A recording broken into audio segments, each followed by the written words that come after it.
Today we're going to be talking about, one second, there we go. We're going to be talking about how to create a website with Microsoft Sharepoint. So we're going to be covering what Microsoft Sharepoint actually is, how it can help you to create websites, some of its features and tools, and also a comparison between SharePoint and some other platforms.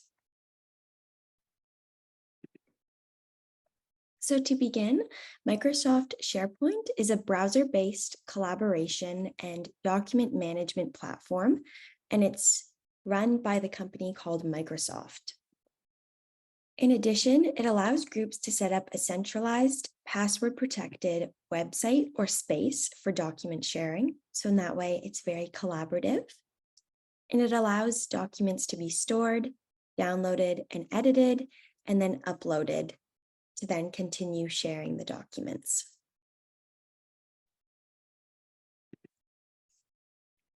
So first, how to actually create a site on Microsoft SharePoint. Here's a screenshot taken from the site itself, and it's going to be directing you through how to create a classic site. It says that it recommends using the new site templates for all of your new sites. So if you need to create a site that uses a classic template, you can do so following these steps. Firstly, you go to Active Sites in the SharePoint Center and click on Create. Then at the bottom of the panel, you will want to select Other Options. And that's going to be the screenshot corresponding to that step will be on the next slide. But for step 1, if you click on Create, here it has a plus icon next to it, then you're going to be able to begin creating your site. And the next step, under Templates, you want to select More Templates. So here, this is the Other Options section. And then from there, you get to choose a template. And then you can click on More Templates to see further information. From there, you want to enter the title into the title box, and this is the name of your website. Then in the website address drop-down lists, you want to select a domain name and URL path, either -sites or teams, and then you can type in a URL name for the site, and this will give the site its own unique address that you can reach it at. Then in the template section, you can select a language from the drop-down list to use for your site, and then you can enable the SharePoint to have multiple language interfaces on your sites, though you can also select a primary language that will remain there once you select it.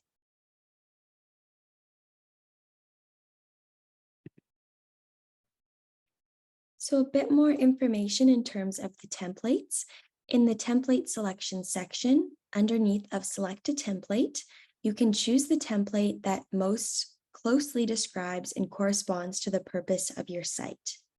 And a quick tip here in this green box, if you want more information about the classic templates, then you can click on this link, which will give you more of a step-by-step process of how to actually use these different templates. And you just have to click on the box with the arrow coming out of it to be directed to that site.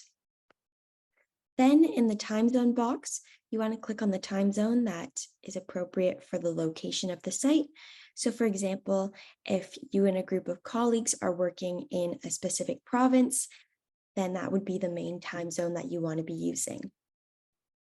Also in the administrator box, you can enter the username of the person you want to be the site administrator. You can also use the check names or browse button to find a user to then make them the site's manager once you've already included them in the group. So it's kind of like assigning a role. Then in the storage quota box, you can enter the number of megabytes you want to allocate to the site, and you cannot exceed the available amount that is displayed next to the box. And finally, in the server resource quota box, you have to accept the resource quota default. And this setting no longer affects the resource amounts available for the site. So that's important to note. And to conclude the presentation, I'm just going to go over a few resources that will help to further explore the topic. So to begin, this is the Microsoft website, and it's kind of how you access SharePoint. You can either go to see plans and pricing. So if you click there, then you can see the different options available to you. So if you look at this plan, then the next one and the next one, they each get more expensive. And if you scroll down, you can see which ones are, what are included in them, how much space, and a lot of important information like that. So you can explore this and then determine which one is best for you. And if you've decided to purchase one of them, you can just click on Buy Now and then put in your payment information. Now you can also sign in if you've already got an account. If you click on the Sign In button, and then you'd have to put in an email and a phone number. And you can also watch a video about the topic if you click on Watch the Video. So this is a really great site for actually accessing SharePoint.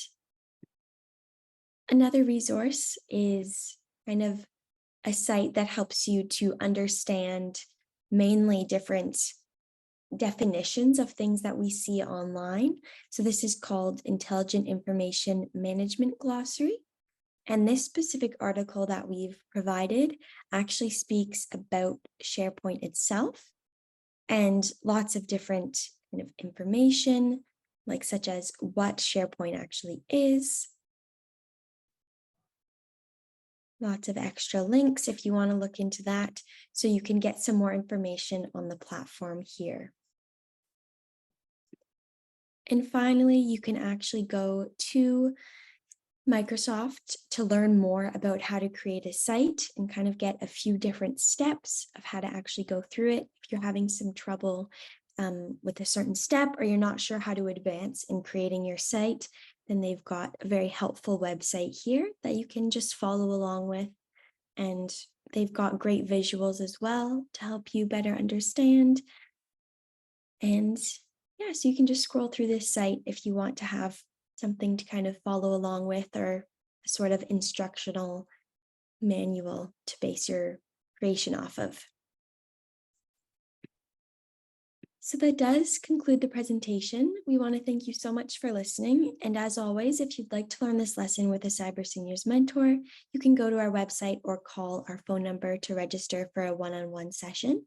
And we do also host weekly tech drop-in sessions from 2 to 3 p.m. Eastern Time every Thursdays, and everybody is more than welcome to join in.